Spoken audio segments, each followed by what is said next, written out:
connaissez, c'est pour lui que vous êtes venu ce soir, Bruno Solin, avec qui on va échanger dans quelques instants. Kobe Miaro, directeur du Sporting Village Toulouse, et Blagnac est avec nous aussi. Peut-être pour un petit mot pour introduire cette soirée, Kobe, peut-être tu peux nous en dire un petit peu plus sur le lieu dans lequel tu nous accueilles aujourd'hui. Bonsoir à tous et bienvenue donc, au Sporting Village Blagnac. Donc, je suis Kobe Miaro, directeur de l'établissement. Vous avez juste à ma gauche Michael Mertz, qui est le président du groupe Sporting. Le Sporting Village, qu'est-ce que c'est? C'est tout simplement un tiers-lieu à l'ADN sportive. Notre objectif, c'est de proposer un lieu atypique dans lequel vous retrouverez à la fois du sport avec Sporting Form, qui est notre marque qui nous permet de proposer différents univers de sport, fitness, aqua, training, crossfit, ainsi que yoga sur le site de Blagnac uniquement, et boxe. Également un restaurant, Sporting Eat. Et derrière, on aura le plaisir pour ceux qui peuvent rester un petit peu de vous recevoir après notre événement. Et également, c'est aussi une des raisons de cet événement, Sporting Works, qui est notre établissement B2B, qui se destine donc plutôt aux professionnels et qui nous permet de vous recevoir dans le cadre de formations, d'événements ou de conférences comme celle de ce soir.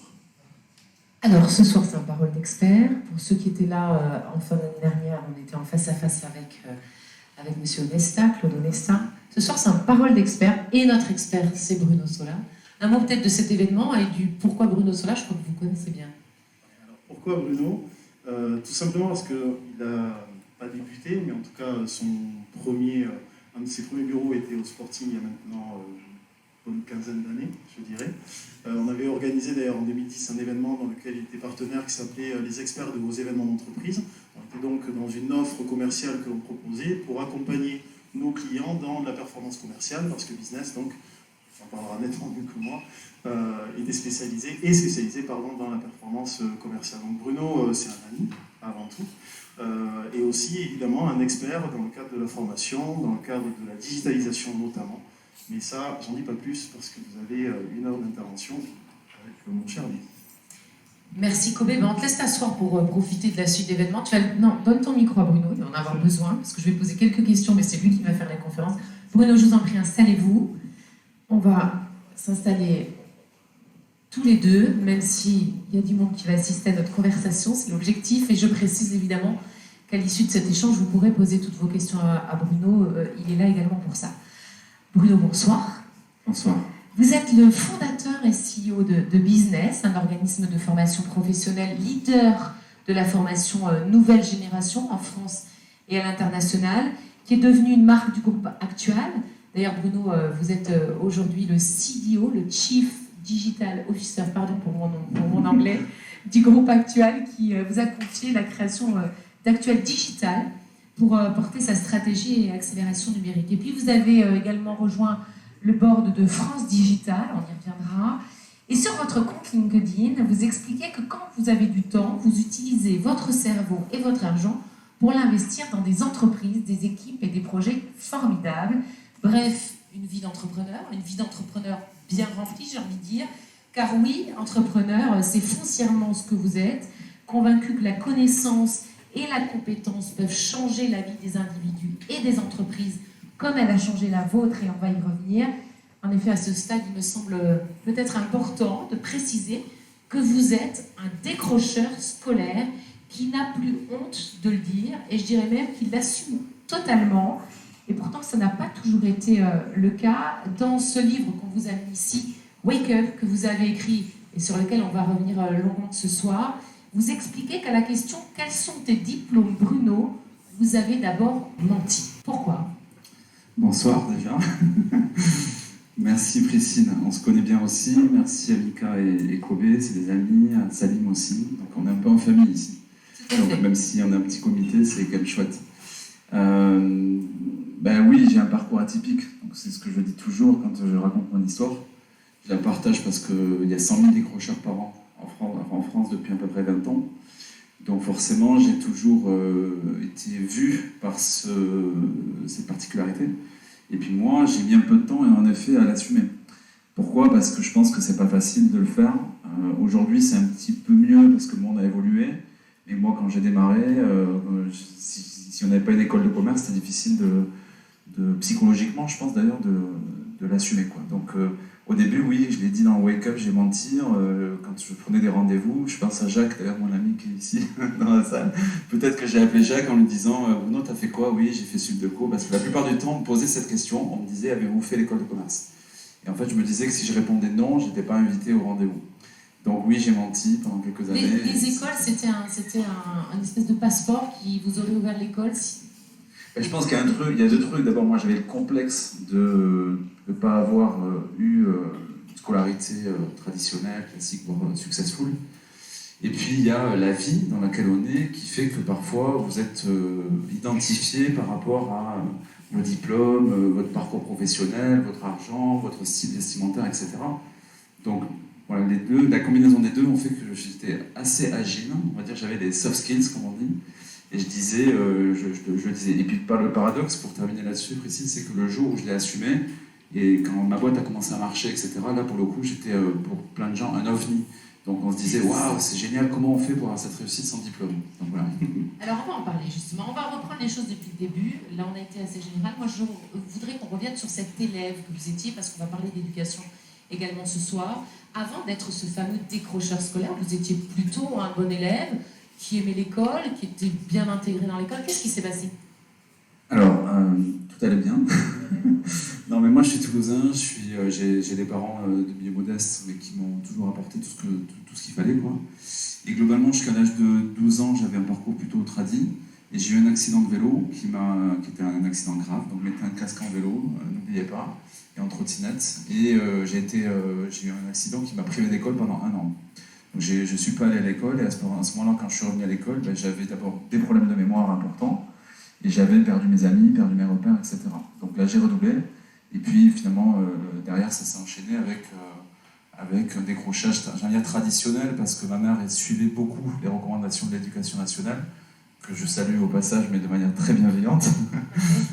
Et en fait, voilà, elle était plutôt préoccupée, on me disait que ça allait pas, etc. Et moi, pareil, je me voyais pas dans ce circuit-là. J'avais du mal à me concentrer, et puis surtout les méthodes pédagogiques, on y reviendra, étaient peut-être assez traditionnelles et pas adaptées à ma façon à moi de vouloir apprendre. Vous avez décroché un bac ou pas? Non, ni ça, ni autre chose d'ailleurs. Ouais. Le seul qui est dans la confidence, c'est mon beau-frère, parce qu'il est là aussi. Mais non, alors c'est pas bien, parce que mon fils est en train de passer le brevet, et du coup, je lui mets la pression pour qu'il ait. Et en même temps, je sais que ça sert à rien, mais ça lui sert au moins à avoir un objectif, et puis à atteindre cet objectif, à se découvrir, etc. Bon voilà, non, j'ai pas le brevet, j'ai pas le bac, j'ai pas de diplôme autre que celui de la vie, quoi. Donc, là. Alors justement, parlons-en de cette vie. Vous vous retrouvez, si j'ose dire, pendant cette période un peu chaotique d'école sans bac. Qu'est-ce que vous faites? Comment ça se passe? Qu'est-ce qui vous met le pied à l'étrier? La chance, je crois. Il en faut un peu. Non, mais plus globalement, j'ai eu deux moments clés. C'est que quand on est un peu perdu à l'école, ce qui était mon cas, d'ailleurs, j'étais pas très loin, Mika, au CFA de Blagnac. J'étais inscrit, mais j'y allais pas trop. Alors, je crois qu'on a des responsables, voire des enseignants du CFA de Blagnac aujourd'hui. Bon, mais ça n'a rien à voir avec eux. Honnêtement, ça n'a rien à voir avec eux. C'est pour ça qu'il faut le préciser. Ouais, ça n'a rien à voir avec eux. Non, mais donc, du coup, moi, j'ai fait des contrats d'apprentissage qui m'ont permis de voir finalement ce qui me plaisait, c'était le faire, en fait. Moi, j'aimais... les Américains disent le learning by doing. Donc moi, quand on joue au basket, tu vois qu'il y a des ballons ici, j'aime bien prendre un ballon et shooter au panier. Mais la théorie me parlait un petit peu moins. Donc du coup, j'ai fait de l'apprentissage. Là, je me suis dit, mais ça, c'est ça qui me plaît, de faire des choses. Donc ça a été le premier déclencheur. Et puis le deuxième, c'est que j'ai rencontré à une époque quelqu'un qui m'a dit que des boîtes recrutaient sans diplôme. Et c'était un test à l'époque, c'était en 2000-2001. Et puis j'y suis allé et ils m'ont pris. Donc ça a été du coup mon premier job, on va dire sans diplôme, qui me permettait d'apprendre un métier en le faisant, et avec un ordinateur qui était aussi ma deuxième passion, parce que j'étais un geek, comme on dit dans le jargon. Ça vous a aidé, j'imagine. Donc concrètement, vous intégrez une entreprise sans diplôme, et vous y apprenez sur le tas, vous diriez ça comme ça, ou c'est grâce à des formations au sein de cette entreprise que vous avez vous-même progressé? Comment ça s'est passé au sein de l'entreprise elle-même? Les deux, en fait. Bon, d'abord, vous savez, des fois, dans la vie, il y a des gens qui changent votre vie. Moi, j'ai eu la chance de rencontrer des gens qui m'ont aidé, qui ont ouvert la porte, etc. Donc, j'ai eu un premier patron qui m'a recruté, qui m'a proposé une formation pendant environ 6 mois. Et j'alternais entre de la théorie où là je me disais que c'était l'école de la deuxième chance pour moi, puisque je pensais avoir la difficulté à rentrer dans le circuit, et donc du coup j'ai pris les choses au sérieux. Bon, j'avais pas le même âge non plus, hein, à 20 ans c'est pas pareil. Et ensuite, en parallèle, dès que je rentrais, j'avais une semaine en fait en théorie, une semaine en pratique. Dès que je rentrais, je mettais en pratique. Donc pour moi, ça combinait la semaine, je la faisais à Bordeaux, c'était la fête et les amis, et en même temps, la journée, on bossait beaucoup. Et puis quand je rentrais, je mettais en pratique. Donc ça passait bien. Et puis un jour, vous vous lancez dans l'aventure entrepreneuriale. J'aimerais bien que vous nous racontiez ça. C'est arrivé comment? Qu'est-ce qui finalement a été le déclic? Mais je voudrais, tout à l'heure, il y a quelques minutes, j'ai rencontré une personne qui m'a vendu une voiture. C'est une histoire de voiture, en fait, pour tout vous dire. J'avais la chance d'avoir... donc là, ça faisait 5 ans que j'étais dans cette boîte-là. Ma vie allait plutôt bien par rapport à de là où je venais. Un salaire, une voiture. Un salaire, une voiture, un appart loué. Bref, j'étais socialement intégré, merci. Et donc là, en fait, ma voiture est tombée en panne alors que je devais me rejoindre justement mon beau-frère et sa famille à Biarritz.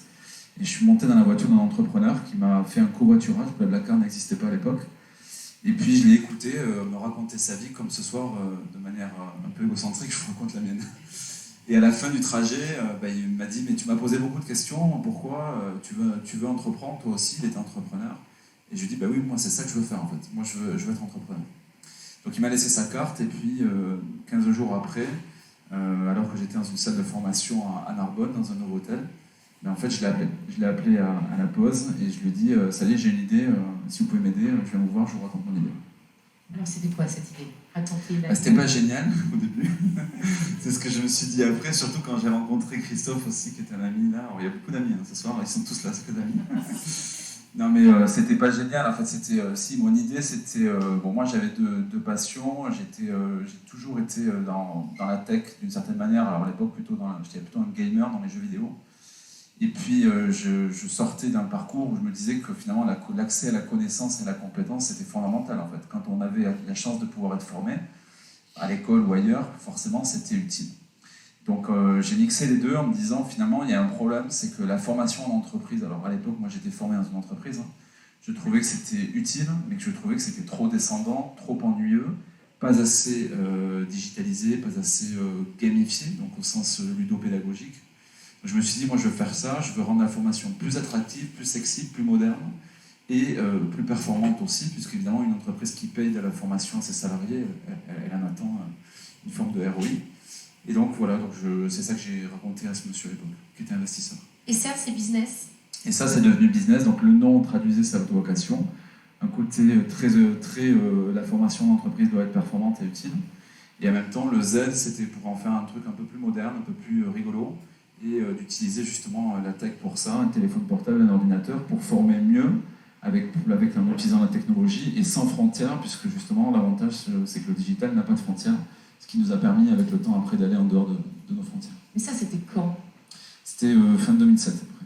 Oui, la tech, la révolution numérique, on était au balbutiement, c'était assez innovant comme démarche. Alors c'était pas les balbutiements parce qu'il y a une grosse progression de la tech avant les années 2000, puis il y a eu la bulle Internet qui a explosé, puis par contre en 2007, moi c'est un truc qui a changé ma vie, c'était la keynote de Steve Jobs qui lançait ça, et qui disait que dans cet appareil, il allait mettre un téléphone, mais pas que, un baladeur de musique, et tout ce qu'il y avait autour, un appareil photo, etc., entre guillemets, un seul outil avec 5 fonctionnalités.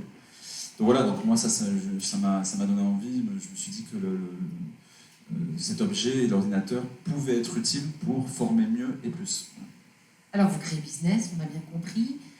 Pour qui? À la base, les entreprises, donc d'abord, quand on n'a pas trop de réseau, on va voir les entreprises à proximité de chez soi. Donc moi j'ai démarré par les PME, les TPE, donc j'allais voir des gens qui me disaient « Bruno, moi j'ai envie de le faire, mais j'ai pas de sous ». Parce que souvent la formation était vue comme... pas forcément comme un levier de performance au début en tout cas. Donc je comprenais, et les gens me disaient mais moi si j'ai pas de sous, c'est compliqué. Donc très vite je me suis dit il fallait faire deux choses, trouver les moyens de changer l'état d'esprit de l'entrepreneur pour dire finalement si mes collaborateurs sont plus compétents, il y a de grandes chances qu'ils soient plus performants. Donc ça on y est arrivé à globalement le faire. Et puis ensuite d'aller voir aussi des gros groupes qui eux avaient des gros besoins et qui formaient beaucoup, mais finalement qu'il y avait beaucoup d'apprenants qui s'ennuyaient en formation et des entreprises qui mettaient des sous et ça ne marchait pas. C'est ça le côté innovant de business, c'est qu'on a essayé de rendre moins ennuyant ces formations. Est-ce que la formation, ça existait? Qu'est-ce que vous avez changé avec business? Bon, comme vous dites, Priscille, on se tutoie dans la vraie vie. Donc, comme tu dis, la réalité, c'est qu'on a essayé, on n'y est pas toujours arrivé. Et encore aujourd'hui, business existe, même si moi, j'ai d'autres projets. C'est pas facile. Mais par contre, ce qu'on a fait, c'est qu'on a mis d'abord l'apprenant au cœur des parcours. Donc, l'idée, c'est qu'il y a toujours quelqu'un qui se forme. Ici, tout le monde a dû se former une fois dans sa vie. Et la première idée, c'est d'en avoir envie. Donc, il faut comprendre l'intérêt. Donc, le donner du sens, pour moi, ça a été déjà la priorité. Et on disait aux entreprises, n'obligez pas forcément les gens à venir, assurez-vous qu'ils en ont envie, qu'ils y trouvent un intérêt, qu'ils y voient du sens. Une fois que les gens ont envie de se former, derrière, il ne faut pas les décevoir, ni sur le fond, ni sur la forme. Donc là, c'est un mix entre tout, le mix entre les contenus pédagogiques, il faut s'assurer qu'on a des gens qui sont légitimes, crédibles, qui ne sont pas des théoriciens, qui sont des praticiens, etc. Et puis ensuite, les modalités en elles-mêmes, où là, la pluralité pédagogique, c'est de dire qu'on peut se former chez soi, tout seul, accompagné, etc. Et puis la ludopédagogie, ça je tiens beaucoup, c'est de prendre du plaisir à se former. Ça veut dire que comme dans la vraie vie, on ne vous oblige pas à regarder une série Netflix parce que globalement elle est sympa, mais elle est sympa parce que vous pouvez la regarder quand vous voulez, où vous voulez et comme vous voulez. Donc voilà, donc tout ça on a fait un mix en utilisant le meilleur des pédagogies, des technologies pour essayer de proposer ça aux apprenants. Et puis faire en sorte que les entreprises s'y retrouvent. Parce que forcément, si l'apprenant sort en disant « c'était cool, j'ai appris des choses, je les mets en pratique et ça va marcher », forcément tout le monde est content. Alors on l'a bien compris, la formation elle a changé votre vie de manière personnelle. Vous prenez un apprentissage continu tout au long de la vie. Je voudrais qu'on revienne là-dessus. C'est quoi les enjeux finalement? Les enjeux, alors moi je les ai appris avec le temps. Parce qu'en fait au début, quand vous créez une boîte de formation, vous êtes dans la catégorie boîte de formation pour les entreprises. Et puis moi, je ne voulais pas m'arrêter là, j'ai toujours été assez engagé dans tout ce que j'ai fait, j'ai essayé de le faire à fond. Et en fait, j'ai commencé à voir que la frontière entre l'entreprise et le reste du monde, elle était assez fine. C'est-à-dire que finalement, se former à l'école, se former dans l'entreprise, se former tout seul pour avoir un job, les principes que je vous ai évoqués, c'est à peu près les mêmes. Donc finalement, c'est comme ça que je me suis dit qu'il fallait casser ces barrières et que finalement, l'accès à la formation et à la compétence tout au long de la vie était le meilleur passeport pour l'emploi et l'employabilité. Et que les ruptures qu'on en a vues, technologiques, on a vu avec le Covid, les changements de métier, etc., démontrent que finalement, soit parce qu'on a envie de changer de job, soit parce que la vie nous l'impose, il est nécessaire de rester au goût des compétences du jour, on va dire. Donc moi, c'est ça le combat que j'ai mené, notamment avec le livre Wake Up que j'ai voulu écrire en rentrant d'abord dans les écoles, puisque j'ai créé aussi des écoles. Et finalement, je me suis aperçu, en discutant avec des profs, que beaucoup de profs avaient envie de faire, étaient passionnés par leur job. Beaucoup d'élèves, évidemment, étaient parfois contraints. On a plus de 6,5 millions d'élèves qui vont dans les écoles aujourd'hui en France. Et en même temps, on dit souvent que l'école est obligatoire. Moi, je dis que l'école est une chance, parce que c'est tout le paradoxe. Mais par contre, il faut faire en sorte que ce soit vécu comme une chance pour tous. Les professeurs, nos élèves, et accessoirement nous, parents, qui sommes confrontés à une forme d'inégalité des chances parfois, face aux complexités de l'école, des devoirs et tout ce qui s'ensuit. Ce bouquin, je voudrais qu'on y revienne, parce qu'effectivement, la formation tout au long de la vie, vous l'avez dit, ça commence à l'école, ça commence dans l'éducation. C'est ce que vous exprimez dans ce livre-là, qui sont en fait 10 propositions pour une éducation nouvelle génération, c'est le sous-titre du livre. Ce livre, pourquoi? Et puis, je crois que il a fait son chemin, le gouvernement s'est penché. Il y avait aussi une envie que le gouvernement se penche sur ces propositions-là? Oui, en fait, moi j'étais dans l'aventure business et la notoriété de business, ça fait que c'est un gros monde et c'est un petit monde de la formation. Il y a 60 000 boîtes de formation en France, on y retrouve de tout, des boîtes de formation pour entreprises, mais aussi pour individus, pour l'emploi, etc. Et moi j'ai fait partie de ceux qui ont un peu émergé par rapport à tout ça. Et ça m'a donné accès à des gens, évidemment, j'ai pu franchir les portes du château et de tout ce qu'il y a autour. Et donc, je me suis dit, si tu es là-bas, finalement, il faut essayer de faire quelque chose qui change la donne, quoi. Donc c'est pour ça que j'ai voulu faire quelque chose, c'est au moins la présidentielle, pour tout vous dire. Et je me suis dit, je ne vais pas faire un livre de théorie, je vais faire des propositions concrètes et tangibles, des choses qui vont mettre, on va dire, des sujets au cœur du débat. Le président de la République avait dit qu'il fallait faire de l'éducation la mère de toutes les batailles. Je l'ai donc pris au mot, je l'ai rencontré et je lui ai fait des propositions. qui malheureusement au moment où je vous parle sont partiellement reprises. Il y a des choses qui bougent, mais on est loin du compte, clairement. Et du coup, c'est pour ça que j'y retourne jeudi. Voilà. Ah, très bien, ça c'est un scoop. Avec Wake Up sous le bras, l'idée c'est vraiment de leur pointer du doigt ces fameuses propositions. Globalement, tout le monde sait qu'il y a des choses. En fait, le message, c'est de dire, pour moi, le travail de demain se prépare dans nos écoles aujourd'hui. Et au moment où on voit qu'il y a beaucoup de ruptures qui sont là, donc on voit que l'économie aujourd'hui est compliquée, on voit que les ruptures technologiques font peur, notamment sur les évolutions des métiers. Moi, le débat que j'ai posé en tout cas, c'est de voir s'il ne fallait pas repenser l'école pour ne pas subir des conséquences dans quelques années. Alors ça, c'est intéressant. Comment on fait et qu'est-ce qu'on peut reprocher à l'école aujourd'hui? En tout cas, qu'est-ce qu'il faudrait faire évoluer? Voilà, moi, je ne fais pas de reproche à l'école, parce que pour tout vous dire, quand j'ai écrit Wake Up, on a d'abord fait une enquête Ipsos auprès des Français pour savoir ce que les Français pensaient de l'école et de l'éducation. Donc on a interrogé des profs, des élèves, des parents. Et globalement, on est tous à peu près d'accord pour dire que l'école est quelque chose de fondamental pour la République et pour les Français. Donc, il n'y a pas de critique en ça. Par contre, justement, le problème, c'est de ne pas pouvoir lancer le débat.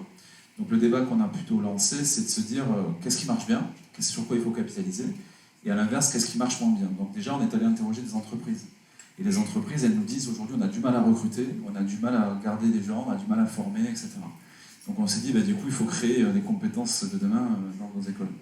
Les élèves, ils nous disent qu'ils sont conscients globalement que l'école est une chance par rapport à ce qui se passe dans des pays voisins, mais quand on regarde, on a 34% des élèves en France aujourd'hui qui prennent plaisir à aller à l'école. Alors pourquoi? Parce qu'il y a un sujet aussi au niveau de l'enseignement. Donc dans Wake Up, il y a au moins quatre dimensions qui sont prises dès le début. D'abord, le premier, c'est redonner du sens. Je pense que le sens, c'est important.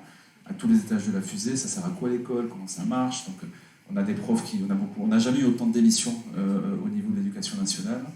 Donc globalement, les indicateurs... On a du mal à recruter d'ailleurs. Ouais, on a du mal à recruter. Les indicateurs, ils ne sont pas très positifs, alors qu'en fait, on est plutôt très positif sur l'idée que l'école est utile. Donc redonner du sens à tout le monde, ça c'est le premier point. Et puis après, on a pris, moi je me suis amusé à prendre chaque cible, on va dire, donc les élèves, les parents, les professeurs, pour essayer de voir ce qu'on pouvait améliorer. Concernant les élèves, le sujet numéro 1 qui revient, c'est la modernisation de l'école, donc les nouvelles technologies, la ludopédagogie. On a des exemples, par exemple, sur les petits, entre 6 et 10 ans, ils ont des cartables qui sont plus lourds que leur poids. Donc par exemple, on s'est posé la question de savoir comment on pouvait faire pour alléger le poids de l'école sur le dos, qui a une signification aussi bien en kilos que intellectuelle. Bon, évidemment, on a des gamins qui sont des digital natifs et on peut imaginer qu'ils pourraient avoir des tablettes. Les tablettes existent, mais elles ne sont pas utilisées par les écoles. Elles sont livrées dans les écoles, mais elles ne sont pas utilisées parce qu'il n'y a pas de contenu dedans et que les profs ne sont pas formés à l'usage numérique. C'est un exemple parmi tant d'autres qu'on peut retrouver là-dedans. Retrouver le plaisir d'apprendre, on a bien compris que ça c'était quelque chose également d'important. Comment on fait? Une des deuxièmes propositions, c'est la formation des professeurs.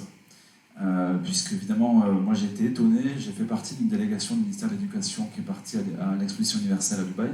J'ai pu discuter avec Canopé. Donc Canopé, je ne sais pas si vous savez, mais c'est l'organisme qui forme les profs. On a un peu moins d'1 million de profs en France.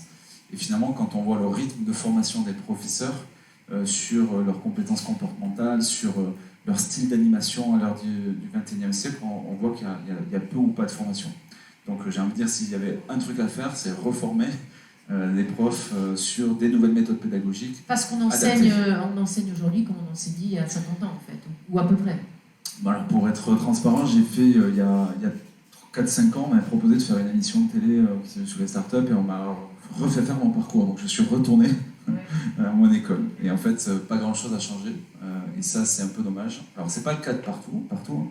Globalement, notamment l'enseignement supérieur a été hyper modernisé, mais c'est quand même un peu moins le cas dans notamment les écoles publiques.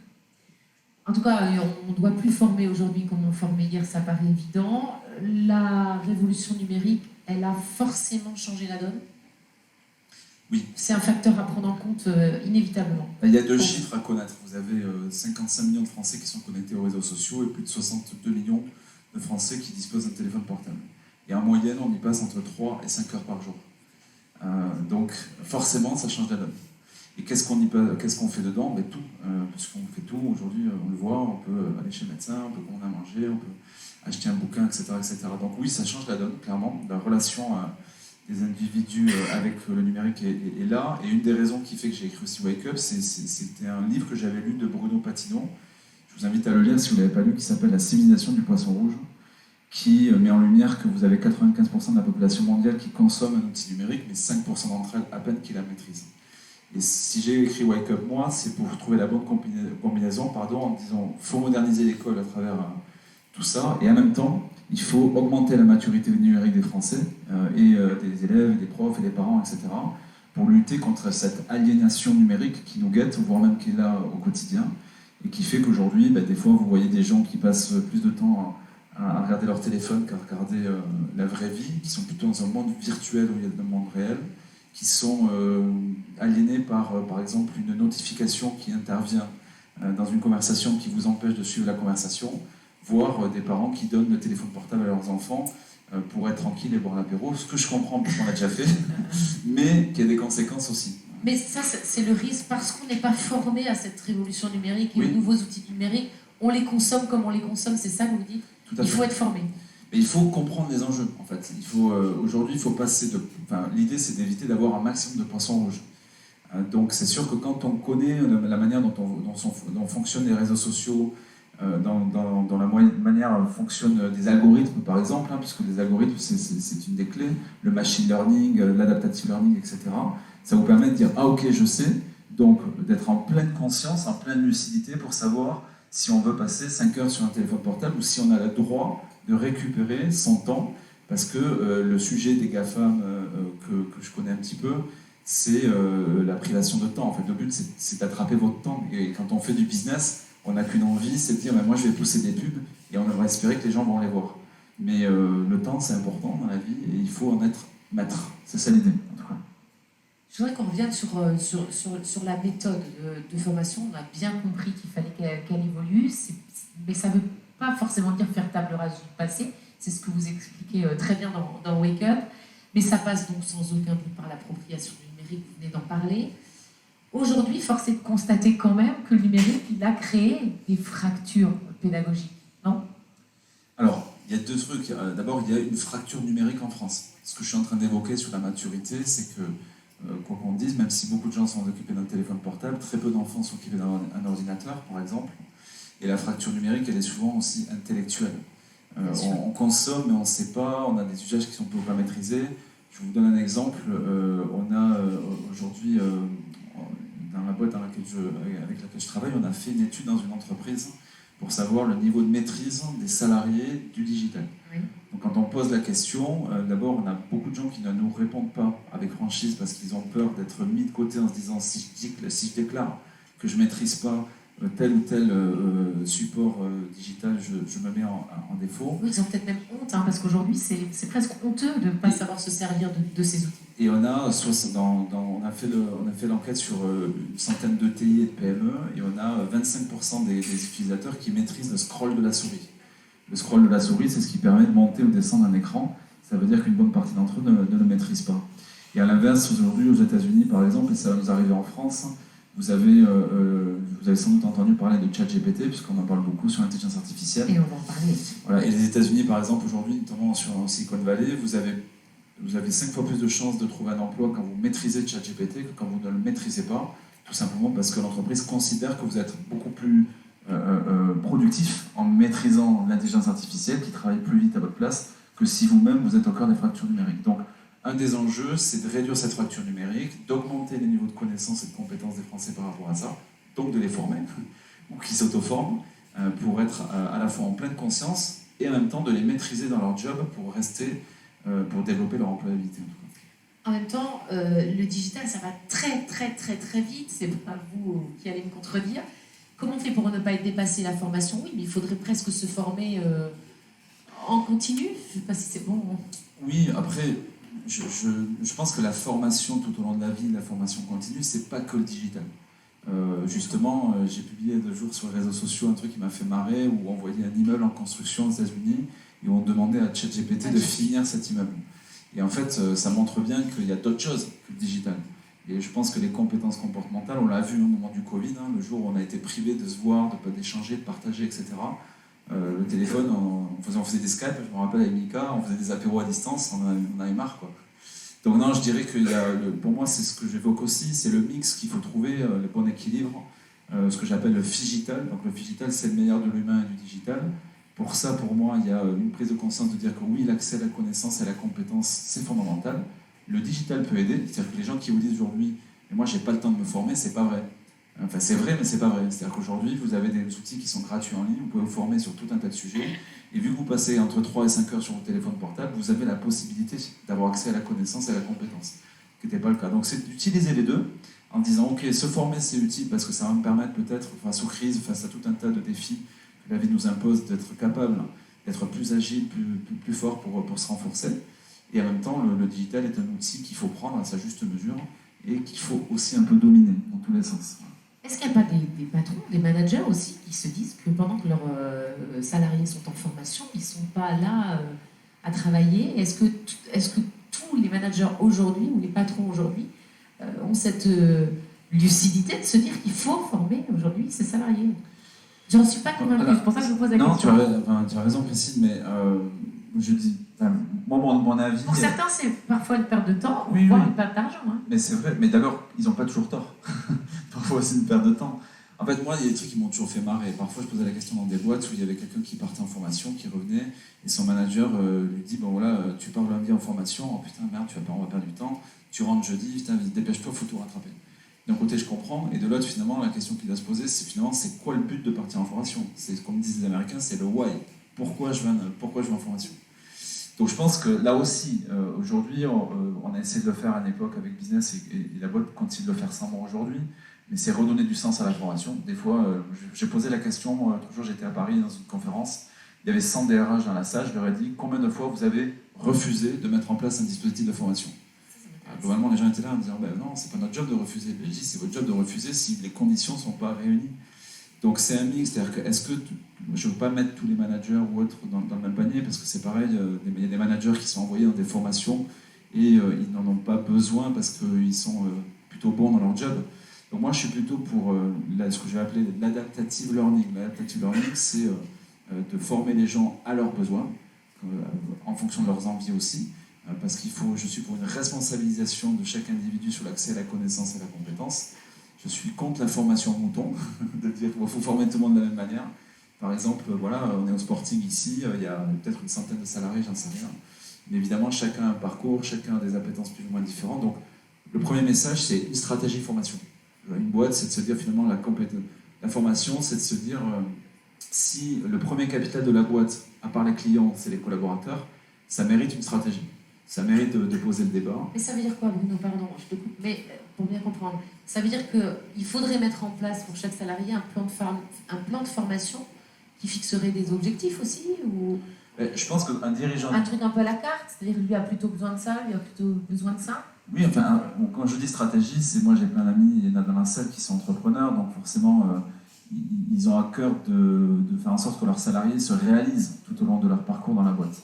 Donc là, c'est pour ça que quand je parle de stratégie de formation, c'est de dire la formation, c'est pas un outil qu'on déclenche quand ça va mal, ou c'est pas un outil qu'on déclenche pour faire du bien. C'est un outil qui est utile à l'entreprise et normalement à l'individu. En disant que parce que votre collaborateur ou votre collaboratrice a une meilleure compétence, elle se réalisera mieux dans l'entreprise et naturellement, elle obtiendra des meilleurs résultats pour la boîte. Donc la stratégie de formation, c'est de se dire, remettons le sujet au cœur du débat. C'est de se dire, on a le droit de ne pas vouloir en faire, pour plein de raisons. Et puis une fois qu'on a défini cette stratégie-là, après c'est les modalités. Et les modalités, là pour le coup, aujourd'hui, il y a le choix. Les modalités peuvent être physiques, elles peuvent être digitales, elles peuvent être avec un formateur, sans, etc. Donc c'est ce que j'appelle le mix pédagogique. Mais stratégie et modalité, c'est la recommandation que je pourrais donner. Après on pourra en débattre longtemps. Mais... on verra, peut-être qu'ils auront envie qu'on en débatte un petit peu plus tard. Je voudrais qu'on vienne, on va reparler de l'IA, on va reparler de ChatGPT, je pense que même il y aura des questions parce que ça questionne. Avant ça, peut-être un mot, je le disais en préambule, tu as intégré le board de France Digital. Pardon, France Digital. Concrètement, tu peux nous en parler? C'est quoi France Digital et qu'est-ce que tu y fais? Alors, peut-être en 2 mots, mais déjà depuis que moi j'ai créé Business, puis j'ai vendu une bonne partie de Business il y a quelques mois, c'était au mois d'octobre, donc c'est assez récent. Et depuis, donc j'ai plusieurs casquettes, mais ma nouvelle passion, c'est la tech, c'est le digital. Voilà. Donc je fais plusieurs choses. Je conseille le groupe qui m'a racheté pour accélérer, grâce au digital, l'accès à l'emploi et à la compétence pour 1 million de Français, puisque le groupe actuel, c'est le premier acteur français de l'emploi et des compétences et premier acteur de l'inclusion et de l'insertion. C'est un sujet qui m'intéressait parce que, venant d'où je viens, ça m'intéressait de voir dans quelle mesure on pouvait, grâce à un téléphone portable, un ordinateur, permettre la rencontre entre un emploi et une compétence de manière plus efficace. Donc ça, c'est le premier point. Deuxième point, France Digital. Moi, je suis pour ouvrir les ponts, ou casser les murs entre la nouvelle économie, la tech que je connais, que je fréquente et que je suis depuis des années, avec une économie plus traditionnelle, plus historique, notamment les ETI et les PME. Donc je suis chez France Digital, on m'a fait l'honneur de rentrer au board, puisque France Digital, c'est une association qui a été à la fois bien sponsorisée par le gouvernement et le président de la République, mais aussi qui est présidée par Frédéric Mazella, qui est le fondateur de Blablacar. J'avais adoré rencontrer Frédéric à une époque, ça m'a permis de comprendre ce que lui il a fait, c'est-à-dire d'agir grâce à la tech sur le covoiturage, sur l'écologie, etc. Et donc moi je suis là-bas pour être un peu le porte-parole des ETI, des PME, au cœur d'une institution qui est plutôt très tech, plutôt start-up, plutôt scale-up, etc. Donc ça démarre notamment dans quelques jours, parce qu'on va publier une enquête sur les métiers et les fractures numériques dans les entreprises ETI, PME, en disant en fait, on parle beaucoup des startups, mais les startups c'est pas beaucoup, enfin c'est beaucoup et c'est pas beaucoup, hein. C'est pas l'économie de la France, les startups. Donc aujourd'hui, il faut mettre des sous pour réduire la fracture numérique dans nos ETI, dans nos PME, et aussi provoquer les rencontres entre une économie plus traditionnelle et la nouvelle économie, parce que chacun et chacune peut s'apporter mutuellement. Globalement, c'est ça mon job là-bas.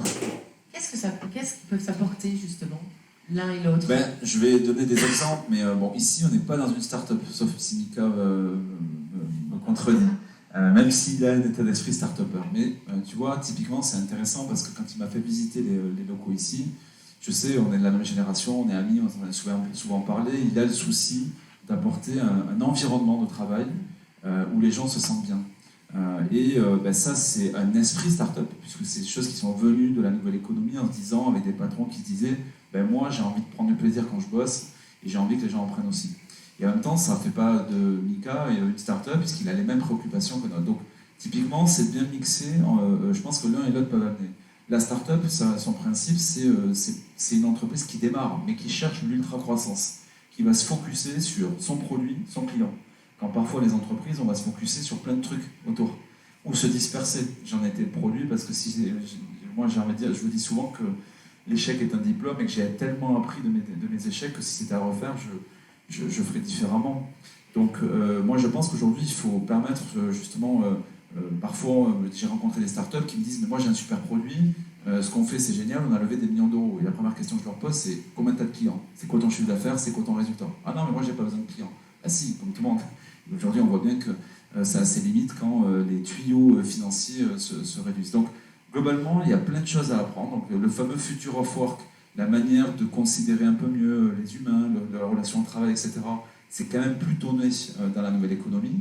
Et en même temps, l'économie traditionnelle et réelle, elle est importante, et on le voit en ce moment, au moment où les banquiers, même s'il y en a dans la salle, sont un peu plus sur les freins, on va dire, pour lâcher les chevaux sur les financements. Alors revenons un peu au digital. Dans ton bouquin, dans Wake Up, tu expliques que les soft skills, les compétences comportementales, elles font donc appel à notre intelligence émotionnelle. De fait, elles s'opposent aux compétences intellectuelles. C'est donc le moment qu'on attaque ce chapitre que tu as commencé à évoquer sur l'IA, l'intelligence artificielle. Elle fait peur autant qu'elle fascine. Toi, t'en penses quoi? Alors, il y a un truc sur les soft, je dis juste un mot sur les soft skills. Parce que, bien sûr. Là aussi, dans l'enquête qu'on a menée, 46% des recruteurs en France recherchent en priorité des compétences comportementales. Notamment parce que la plupart des entreprises sont capables d'amener le reste. Donc typiquement, il y a plein de boîtes aujourd'hui qui disent attends, moi je veux des gens bien. Alors les gens bien, ça veut dire plein de trucs. Pour chacun d'entre nous, c'est plus ou moins différent. Mais donc les compétences comportementales, elles sont fondamentales. Dans Wake Up, moi je rappelle notamment, je fais la proposition en tout cas qu'on puisse apprendre les compétences comportementales. Parce que la bonne nouvelle, c'est que ça s'apprend. Et qu'on puisse les apprendre à l'école et d'en faire une matière première. Parce qu'évidemment, vu que 46% des entreprises cherchent ça, ça serait dommage qu'on forme des gens sur les hard, mais que quand les jeunes arrivent dans les entreprises, ils n'aient pas les soft, alors que ça, pour le coup, on a plus de mal à leur apprendre. Donc ça, c'est pour ça que je voulais dire ça. Et l'IA dans tout ça. Bon, mais l'IA, déjà, c'est quelque chose qui... Enfin, c'est pas nouveau. L'IA existe, on consomme de l'IA toujours, tout le temps, partout, avec votre téléphone. J'ai pris Waze tout à l'heure pour pouvoir éviter les bouchons. Bon, mais il y a de l'IA dedans et c'est pareil pour tout. Donc l'IA existe, mais les progrès sur l'IA générative et l'automatisation augmentent. Et donc ChatGPT est le reflet public de la démocratisation de l'accès au plus grand nombre de l'automatisation des tâches. Donc ce qu'on appelle l'IA générative. Donc là, pour te donner un exemple très accessible à tous, l'autre jour ma fille me disait « Papa, tu as de la chance, tu as une assistante ». Je lui dis « Mais oui, mais tu sais, dans pas longtemps, 8 milliards d'êtres humains auront un assistant. ChatGPT, c'est un assistant. » Donc moi, il y a des choses positives et des choses un peu plus négatives. Les choses positives, c'est que aujourd'hui, autour de nous et dans votre quotidien, dans votre journée, on a des tâches qui nous plaisent, des tâches qui nous plaisent moins, et puis on a des tâches à très haute valeur ajoutée et des tâches à plus faible valeur ajoutée. On a, dans les entreprises que je rencontre, le sujet numéro 1 tabou, c'est le temps, y compris pour la formation. On n'a pas le temps. On fait la course contre le temps. Je ne sais pas si vous avez une boîte mail, si vous avez des SMS, si vous avez du WhatsApp, si vous avez des notifications, etc. Mais ça prend du temps de gérer tout ça. Bon, mais moi, j'ai un ami, par exemple, qui est aux États-Unis, qui me forme beaucoup sur l'IA et qui me dit, tu sais, pendant que toi, tu traites tes 300 mails, moi, je fais du sport. Alors du coup, ça m'intéresse. Je me dis, comment tu fais? Il me dit, l'IA, la nuit, elle gère mes emails. Et puis le matin, elle me dit, voilà, si tu es d'accord, j'ai classé tous tes emails, j'ai répondu ci, j'ai répondu ça, etc. Et l'homme ne vient qu'en finalisation, c'est en validation des tâches faites par la machine. Ça veut dire que l'IA demandera toujours une validation humaine? Alors, non, parce qu'aujourd'hui, on le voit dans le quotidien, c'est pas toujours le cas, mais en tout cas, c'est ça que je voulais donner comme message, c'est que pour moi, il y a plusieurs enjeux au niveau de l'IA, mais aujourd'hui, l'IA générative, c'est de dire on va prendre des tâches cognitives, répétitives, à faible valeur ajoutée pour l'humain, et on va compresser le temps, et on va permettre à la machine de rendre du temps à l'humain. Donc sur ce prisme-là, moi j'aime bien. En tout cas, ça me plaît. Ouais. Ça me fait gagner du temps, ça me permet de passer du temps avec ma fille, ça me permet d'aller faire un peu de sport au Sporting ou ailleurs, etc. Et en même temps, ça pose plein de questions, parce que évidemment, on se dit, mais il y a plein de gens aujourd'hui qui ont des jobs qui sont des tâches répétitives, cognitives, à faible valeur ajoutée. Qu'est-ce qu'on fait de tout ça? Et c'est là où le débat public doit se reposer. C'est pour ça que le fondateur d'OpenAI a fait le tour d'Europe et est passé à l'Élysée il y a quelques temps. C'est aussi pour ça qu'il faut encadrer tout un tas de choses. C'est d'ailleurs un des problèmes. La fracture numérique, j'en parlais, mais elle est au sommet de l'État, elle est au sommet des États.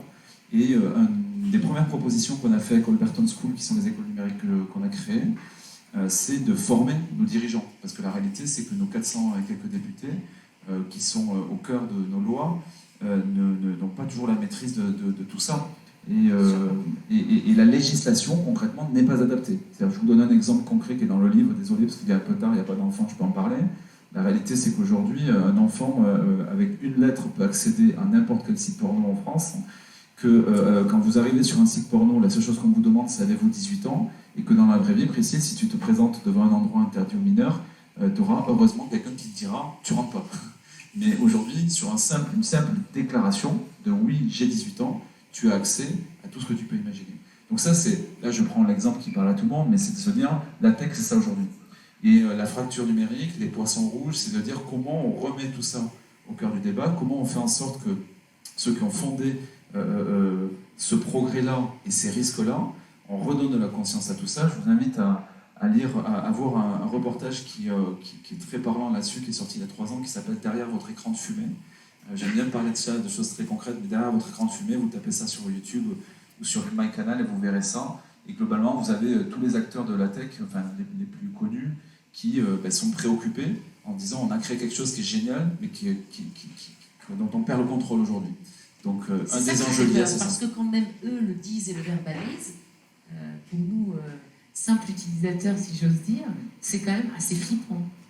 C'est flippant et en même temps ça donne plein de perspectives parce qu'il y a peut-être des entreprises dans la salle ou des gens qui sont salariés et en fait on se dit mais qu'est-ce que je peux faire de ça en fait, parce que l'IA c'est bien joli, ChatGPT c'est bien joli, mais finalement à quoi ça va me servir dans mon quotidien? Donc c'est ça qui est assez fascinant, c'est de se dire il y a du progrès, il faut s'interroger. En tout cas ce qui est sûr aujourd'hui, moi si je vais donner un conseil aux gens qui sont ici, c'est de s'y intéresser parce qu'on n'est pas loin d'un tsunami qui est là, on va dire la mer s'est retirée aujourd'hui. Et je parle souvent de l'électricité et de la bougie. Quand vous donnez à des êtres humains sur la planète l'électricité alors qu'ils ont l'habitude de s'éclairer à la bougie, il y a fort à parier qu'ils utilisent l'électricité. Et donc aujourd'hui, ce que moi j'ai vu, ce que je vois au quotidien, c'est la possibilité d'avoir accès à l'électricité. Donc aujourd'hui, il faut s'intéresser à ça, se dire comment je mets l'électricité dans ma boîte, comment je mets l'électricité dans mon business, comment ce que j'avais l'habitude de faire jusqu'à présent, je ne le ferai plus demain. Oui, c'est fascinant, je fais confiance quand même globalement, parce qu'il y a une prise de conscience mondiale aujourd'hui sur ce que l'IA est en train de faire en tout cas. Et en même temps, il faut s'y intéresser, il ne faut pas le subir. En tout cas, le message c'est ça. C'est ne fermez pas les yeux en vous disant l'IA c'est mal, moi j'y vais pas parce que de manière j'y crois pas. C'est irréversible. Je vous donne juste un chiffre précis, je vous donne un chiffre qui est important. C'est 100 millions de téléchargements en un jour pour ChatGPT, 100 millions de téléchargements en 6 mois pour Netflix. Donc forcément, ça va plus vite. Tout va plus vite. L'électricité et la bougie, retenez ça. Alors, on s'est dit beaucoup de choses. Moi, j'ai encore plein d'autres questions, mais le but aussi de cet événement, c'est que vous puissiez poser des questions à notre expert, en l'occurrence Bruno. Alors, on a évoqué pas mal de sujets, il y en a sans doute d'autres. Tu réponds à tout, quelle que soit la question. Alors, c'est maintenant. Alors, qui se lance? Il faut toujours un premier pour que ça démarre. C'est toi le premier Kobe, peut-être, non?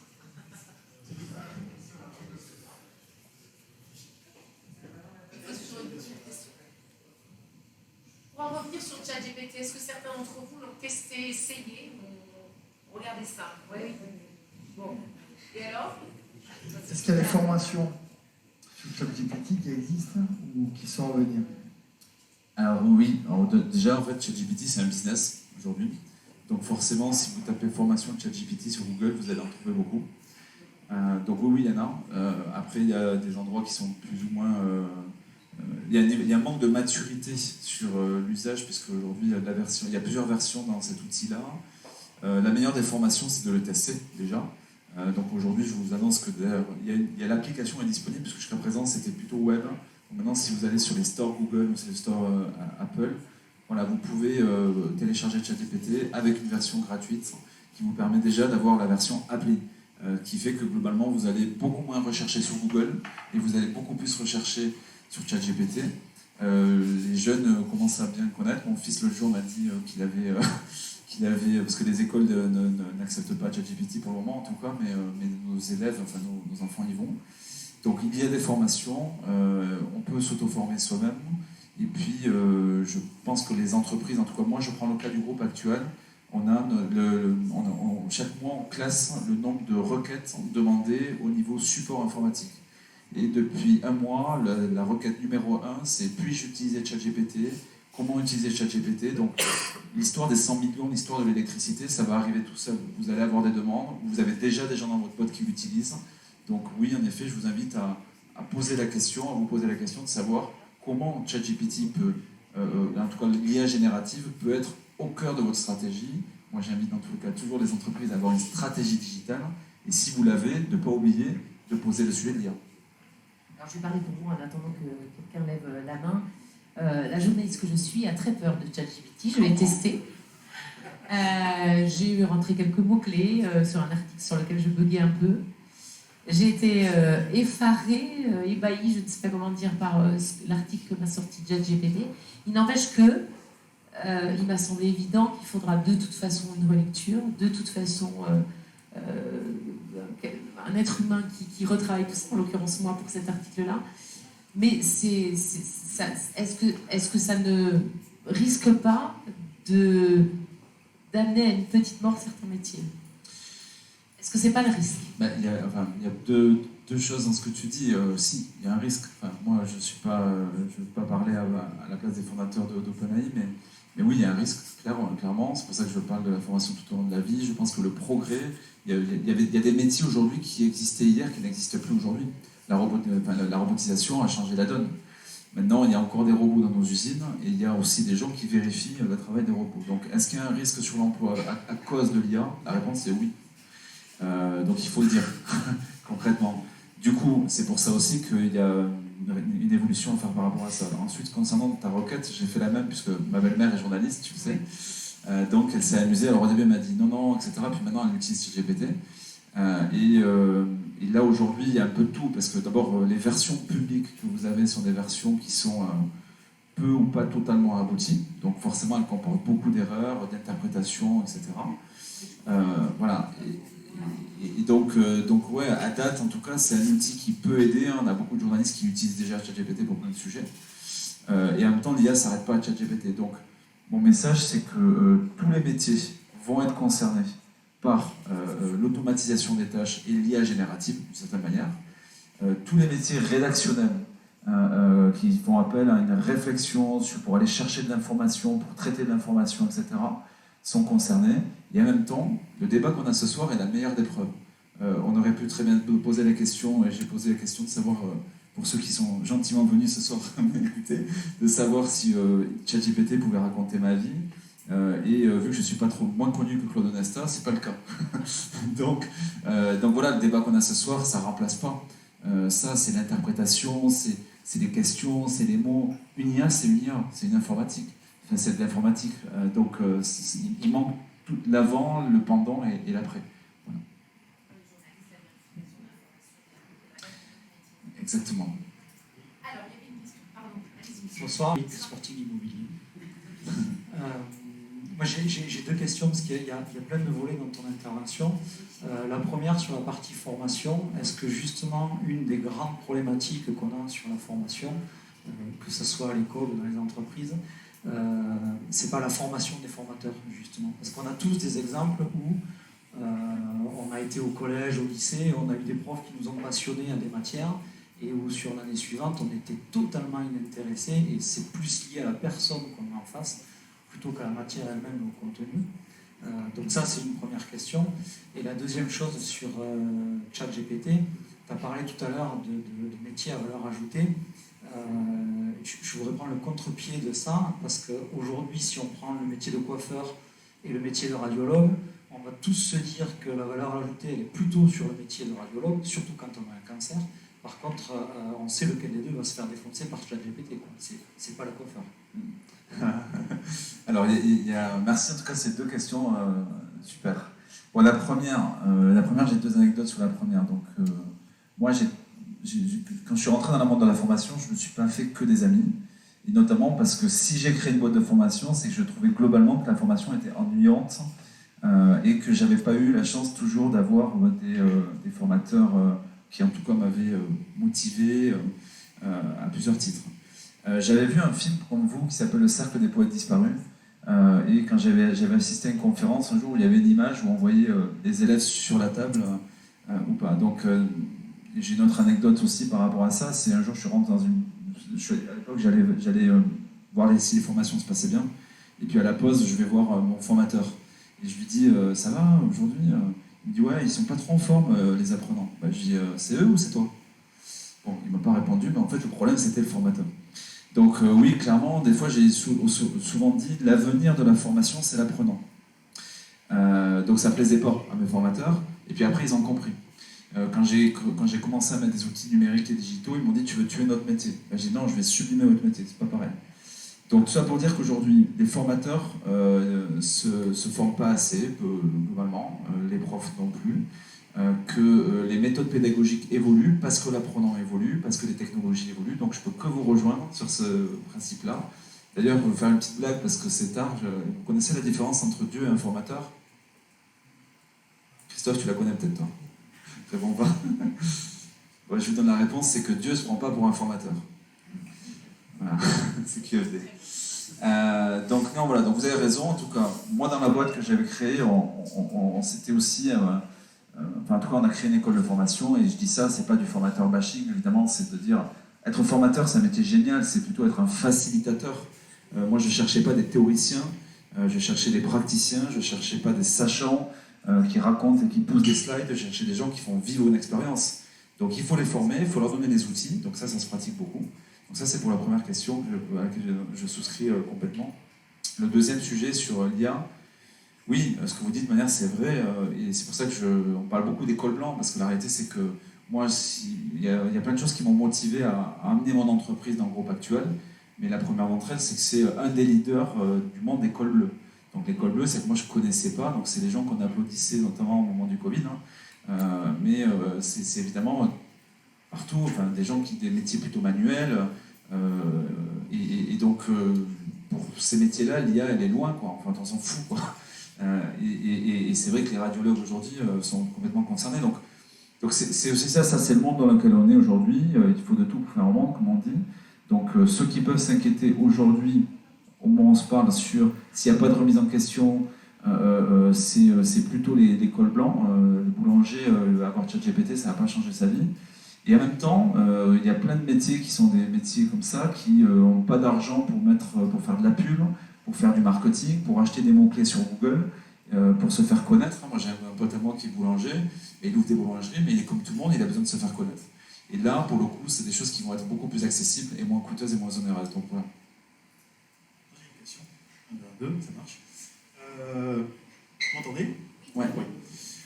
J'ai une question. On a monté avec le MEDEF l'école tremplin du sport, que tu connais parfaitement, avec Muriel qui est la directrice ici. Donc le Sporting est à la fois partenaire, et moi je suis vice-président donc, de l'école tremplin du sport, qui a vocation d'accompagner des personnes éloignées de l'emploi à trouver des métiers autour du sport. On a cette vocation à RSE avec Thibaut dans le groupe Sporting, qui est une vraie volonté de Mika d'accompagner justement la responsabilité sociétale et environnementale. Et tu nous as fait le plaisir, donc on est hébergé au CFA, et tu nous as fait le plaisir, Bruno, de nous donner accès à Stories. Donc là, on est sur une partie pratique justement de la formation professionnelle. Est-ce que tu peux nous donner un peu plus d'informations sur ce qui est Stories et en quoi il participe à l'amélioration de la performance à la fois en entreprise, et pour le coup, moi j'ai été très surpris de la qualité de Stories, parce que clairement, en entreprise, c'est très utile, mais ça peut parfaitement l'être aussi dans le cadre de l'éducation. Tout à fait. En fait, Stories, c'est la conséquence de mon histoire. C'est-à-dire que globalement, moi, je me suis toujours dit, bon, l'accès à la connaissance et à la compétence est utile pour chaque individu, à la condition qu'on est en train d'évoquer que ça soit moderne, accessible, sympa, fluide, ludique, etc. Et sauf que ma boîte, mes petits bras et toute l'énergie des équipes qui m'ont accompagné pendant tant d'années, on a des limites. Et du coup, on s'est dit, en fait, il faut démocratiser le truc. Donc nous, on a pu faire ça parce que j'avais une boîte qui est montée jusqu'à 150 salariés, avec une Digital Factory, avec tout un tas d'outils, etc. Et en même temps, tout le monde n'a pas ça. D'abord dans nos écoles et puis des boîtes en général. Donc du coup, on s'est dit, on va créer une solution qui permettra à tout le monde de faire ce que nous on fait. Créer, diffuser et animer des contenus de formation, d'information, des contenus pédagogiques, ludiques, modernes, accessibles au plus grand nombre.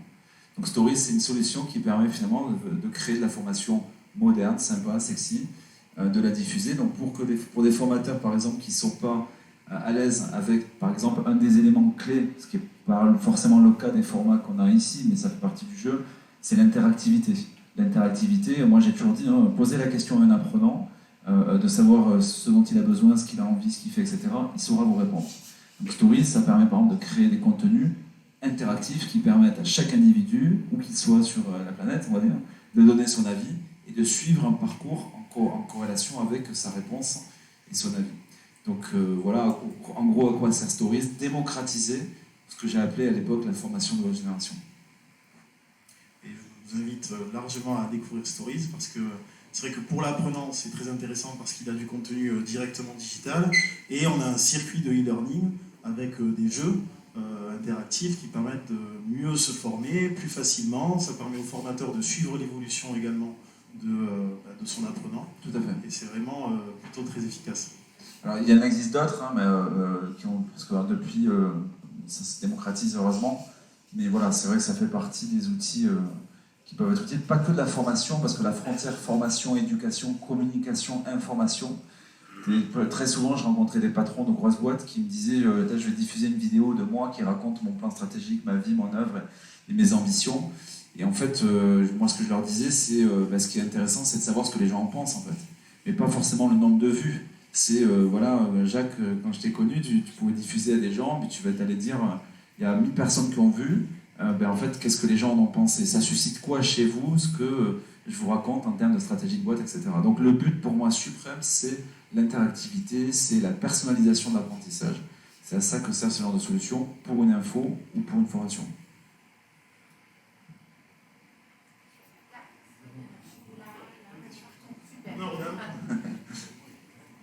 Bonjour Sandrine, J'ai une question sur toute cette démocratisation de l'accès à la formation. Est-ce qu'au final, on n'a pas plus de clients que d'apprenants? Donc moins d'engagement dans les formations. C'est aussi une bonne question. Plus il y a d'offres, ouais. Ben si, c'est un peu vrai ce que vous dites. Globalement, c'est un peu vrai. C'est pour ça que une des propositions que je fais, moi, en tout cas dans le livre, parce qu'en fait, avant, il y avait beaucoup de formations, mais c'était pas souvent moderne, c'était compliqué de trouver la bonne, donc dès que vous en trouvez, voilà. Globalement, ce que je raconte là, moi j'ai fait partie, je pense, en tout cas, de ceux qui ont contribué à faire évoluer un peu les choses au début, et ça s'est quand même vachement démocratisé, et heureusement, plein de gens ont compris ça. Donc le gros enjeu aujourd'hui, c'est la responsabilisation de chaque individu sur son propre parcours. Pour moi, typiquement, il y a une question que je pose souvent à plein de gens que j'ai autour de moi, et je me la suis posée à moi, c'est qu'on a tous fait des formations, mais qui s'en rappellent? Qu'est-ce que vous avez qui capitalise, ce que je parle souvent du patrimoine de compétences? C'est quoi votre patrimoine de compétences? Et c'est cette idée-là que quand vous rentrez à l'école à 6 ans, et que, je sais pas, quand vous partez, quand vous décidez d'arrêter tout, je sais pas moi, à 75 ans, 80 ans, vous n'en avez plus rien à faire, quoi, ou quand vous trouvez que c'est plus votre priorité, surtout, finalement, tout ce parcours-là, vous avez appris plein de choses. Vous apprenez dans la vie, vous apprenez des autres, vous apprenez à la télé, vous apprenez tout le temps. Voilà. Donc il n'y a pas ça aujourd'hui, ça fait partie des propositions que je fais sur le passeport de compétences notamment, qui doit pouvoir voyager d'une entreprise à l'autre. Et finalement, de la même manière qu'on a une carte vitale aujourd'hui qui n'historise pas d'ailleurs pour nos médecins, malheureusement, tout notre parcours santé, ou en tout cas ça ne communique pas bien, ça serait nécessaire d'avoir la même chose. Donc pour moi, c'est vraiment, je pense que, moi je l'ai dit quand j'ai passé les portes de Matignon et autres, j'ai dit, on voit plein de pubs à la télé pour plein de sujets, mais on ne voit pas de pubs sur prenez votre compétence en main. La formation, elle est accessible, en plus vous avez aujourd'hui... alors on parle plus, par exemple, moi j'étais à la Fédération de la formation pro parce que j'étais président d'une commission là-bas, il y a eu des arnaques sur la formation, vous avez peut-être entendu parler, vous avez peut-être reçu les SMS, CPF et compagnie. C'est vrai, moi j'ai lutté contre ça parce que, évidemment, vu qu'il y a des sous dans la formation, il y a évidemment des gens malveillants, mais c'est une minorité en fait. C'est-à-dire que la réalité, c'est qu'on a plus parlé de ça, et là je dis ça, c'est pas contre toi qui dis ça, mais c'est que les journalistes aussi m'ont appelé l'arnaque au CPF, je leur dis, mais arnaque au CPF, oui, mais parlez, dites aux Français qu'il y a des formations partout, dites-leur se former, dites-leur que c'est gratuit, dites-leur que ça peut être sympa, que ça peut leur être utile dans la vie, qu'ils peuvent changer de job. Les études nous montrent aujourd'hui qu'en moyenne, on va faire 7 jobs dans notre vie. Et donc il faut anticiper, il faut se préparer. Donc vous avez raison. Donc moi, le remède, ça serait plus de pubs à la télé, ou plus de pubs sur le sens et l'intérêt de se former pour chaque individu. Voilà. Et deuxièmement, de faire en sorte de pouvoir, tout au long de sa vie, avoir un passeport compétences qui peut permettre d'aller... Juste un point, les CV par exemple, moi je vois des gens qui me prennent leur CV. Franchement, il y a des compétences, il y a 25 ans, je m'en fous, quoi. Perso, je sais pas vous ce que vous regardez, mais moi ce qui m'intéresse, c'est aujourd'hui, c'est hier un peu, c'est ce dont j'ai besoin. Voilà, donc il y a encore beaucoup à faire là-dessus. C'est pas fini. Merci. Bonsoir, Gauthier Lavac du Toulouse Olympique. Donc petite anecdote sur ChatGPT, moi je l'ai utilisé pour avoir un discours commercial pour le Théo, ça m'a sorti une super plaquette pour le Stade Toulousain. Du coup, moi ma question c'est plutôt par rapport aux compétences aujourd'hui. La bonne mise en application des compétences, elle est souvent asservie aux outils qui sont utilisés dans les entreprises, notamment sur les fonctions support. Donc aujourd'hui, dans le cadre de la mission de France Digital, est-ce qu'il y a une orientation vers l'utilisation de certains outils auprès des entreprises, ou est-ce que ça reste plutôt assez généraliste sur l'utilisation du digital? Pour m'assurer de la bonne compréhension, vous m'entendez bien? Ouais, c'est bon. En fait, c'est juste, est-ce que France Digital doit juste dire aux entreprises, ETI, PME, utiliser le digital, ou vraiment plus les accompagner sur quel type d'outils mettre en œuvre en face des compétences des employés? Alors en fait, c'est une bonne question aussi, merci de me la poser. Il y a deux sujets. D'abord, la fracture numérique, c'est toutes les entreprises n'ont pas les sous, les moyens pour investir dans la tech. Et donc aujourd'hui, nous en tout cas, on a poussé plein de sujets, et encore récemment, parce que j'étais il n'y a pas longtemps avec un gars qui travaille sur une loi par rapport à ça, c'est de dire il faut des aides financières, il faut des sous. Concrètement, aujourd'hui, il faut des sous dans les boîtes pour pouvoir avoir accès à des outils, pour pouvoir digitaliser. J'ai des amis ici qui ont investi de l'argent dans la digitalisation parce qu'ils ont créé, ils ont bien vu que les modes de consommation de leurs clients au pluriel avaient changé et qu'il fallait adapter ça parce qu'ils ne pouvaient pas faire comme avant, ils ne pouvaient pas mettre 8 jours à faire quelque chose que d'autres mettent 8 heures à faire. Le premier sujet, c'est l'argent. Donc là, pour le coup, France Digital pose des sujets et vous avez plein d'aides aujourd'hui. Je vous invite à aller sur j'ai perdu le nom du site, France Gouv numérique, je crois, quelque chose comme ça. Enfin, vous tapez aide État numérique, il y a plein de choses aujourd'hui. Les régions font des choses là-dessus aussi. Donc le premier sujet, c'est il faut donner des moyens. La fracture numérique, c'est l'outillage et l'argent. Premier point. Deuxième point, c'est après la formation à l'usage ou à la compréhension de ces outils-là. Là aussi, les CCI font beaucoup par rapport à ça. Alors, moi, je le sais, puisqu'on a d'abord le président des CCI France et Alain Descrescenzo, donc Alain, que je connais aussi personnellement, fait beaucoup pour ça. Il a bien compris, puisque lui, il avait une boîte dans la tech, il l'a vendu, il est très engagé là-dessus, et les CCI vous accompagnent en formation, en aide par rapport à ça quand vous êtes une entreprise. Et puis après, le dernier point, pour moi, c'est pas que le digital, c'est aussi pour ça qu'on parle des soft skills, c'est que les entreprises ont besoin que les gens puissent... La maîtrise du digital, pour moi, c'est être compétent, inconscient. Donc, vous savez, les cycles de compétences, incompétent, inconscient. Moi, je vois des gens, des fois, qui sont incompétents, inconscients, ils ne se rendent pas compte que le digital peut les écraser. Ils ne sont pas conscients qu'il faut qu'ils se font par rapport à ça. Donc, moi, je leur dis juste, je suis un messager pour dire, fais attention, ça peut t'arriver à toi aussi. Et puis après, derrière, il faut basculer sur les cycles. Donc, aujourd'hui, il y a quand même des aides par rapport à ça. Je vous invite à y aller. Alors, vraiment, ça m'a échappé. Peut-être que d'ici à l'apéro, ça va me revenir, mais je vais tout voir. Quant au Stade Toulousain, la notoriété du stade et les algorithmes remontent, parce que ce qui se passe aujourd'hui, c'est que finalement, tout ça veut dire l'ordinateur. Moi, j'ai un ami qui me dit il y a des gens qui apprennent la tech et il y a des gens qui apprennent aux ordinateurs à parler le langage humain. Donc, ces gens-là font ça. Donc, ils apprennent à l'ordinateur, ils lisent beaucoup plus Stade Toulousain, même si le Théo commence à avoir déjà des bons résultats. Je peux paramétrer la question en anglais. Ouais. En anglais, ça fait sortir quelque chose de beaucoup plus cohérent. Et voilà, parce que la notoriété, voilà. Et en même temps, par contre, la machine, elle apprend très vite, elle ne refera pas deux fois la même erreur, en général. Une autre question? J'en avais une, mais elle m'a échappé, pas comme ça. J'ai vraiment des micros. Je suis repartie sur le Théo, et voilà. Si, ça y est, ça me revient. On a beaucoup parlé d'éducation déjà, donc à l'école. On parle beaucoup moins de l'éducation des seniors à ces outils-là. Et honnêtement, ça fait des ravages chez les seniors. Moi, je suis entourée de gens d'un certain âge qui se sont fait avaler par les réseaux sociaux, qui ne vivent plus que par les réseaux sociaux, qui ont un seul canal d'information qui est le réseau social et qui frôlent le complotisme. Enfin, je veux dire, qui aujourd'hui sont absorbés par cette information-là. Est-ce qu'il n'y a pas aussi des actions à mener auprès des seniors? On parle beaucoup de la jeunesse. Mais les seniors, souvent seuls d'ailleurs, qui se rabattent sur les réseaux sociaux, qui se créent une nouvelle famille sur les réseaux sociaux, qui souffrent de solitude et qui sont absorbés par la machine. Alors là, ça, c'est un sujet qui pourrait faire une soirée. On va, mais je ne vais pas le faire en une soirée, je vais essayer de le faire en 3 minutes. Je déborde un peu. Max, 2 minutes, allez. Non, mais en fait, ce que tu dis, d'abord, moi, j'ai commencé à m'intéresser à ça il y a une quinzaine d'années, parce que les boîtes qu'on rencontrait, elles me disaient, je caricature, elles me disaient, globalement, les jeunes, c'est les geeks, ils savent faire. Les moins jeunes, ils sont un peu plus en difficulté. Globalement, c'est pas tout à fait vrai. En tout cas, dans les entreprises, on a alors évidemment les digital natifs.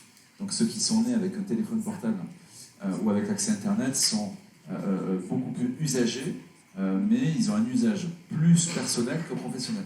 Donc typiquement, c'est assez disparate. Et c'est finalement assez pareil pour les personnes un petit peu plus âgées. Ensuite, Ils sont parfois d'ailleurs sortis de l'entreprise. Hein. Oui. Les seniors dont je parle sont souvent déjà sortis de l'entreprise. Ce sont des retraités. Tout à fait.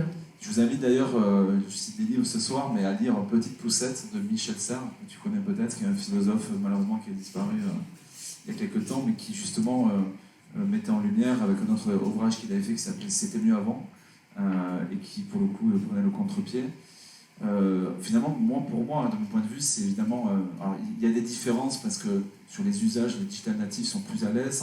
On a beaucoup de digital convertis, donc ça c'est aussi une nouvelle manière qui est arrivée, c'est que le Covid, il y a des enquêtes aujourd'hui qui ont été menées qui mettent en lumière qu'il y a plus de 46% de la population mondiale qui a été converti au digital, c'est-à-dire que tu n'utilisais pas un téléphone portable, un ordinateur auparavant pour commander à manger, pour aller se soigner, pour aller sur Doctolib, etc. Donc en fait, le monde a beaucoup évolué par rapport à ça. Donc les fractures numériques restent les mêmes de manière intergénérationnelle. Naturellement, la cyber economy est un peu plus décrochée dans les usages. Et en même temps, quand ils découvrent, eux aussi, ils deviennent parfois addicts.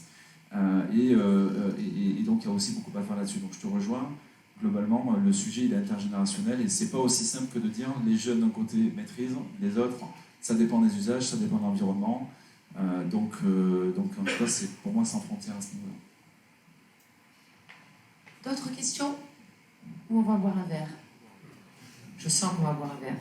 Un mot quand même sur Wake Up rapidement. Bruno en a ramené plusieurs. Pour ceux qui ne l'ont pas lu, franchement, je vous le conseille. C'est 10 propositions très concrètes, j'espère vraiment qu'elles seront entendues. C'est gratuit, et c'est gratuit, oui, je le précise. Bon, alors, on si voulait, vous avez la version papier, vous avez la version sur Amazon qui est gratuite. Ouais. Et voilà, donc on l'a fait justement pour évangéliser. Voilà, et vraiment j'espère que ces 10 propositions remonteront tout en haut. On te souhaite bien du courage pour les porter tout en haut. L'accès à la connaissance est gratuit. Et en tout cas, ce soir, il est gratuit aussi, il est ici. Si vous en voulez, il est dispo. Merci beaucoup. C'est moi qui vous remercie. Bruno.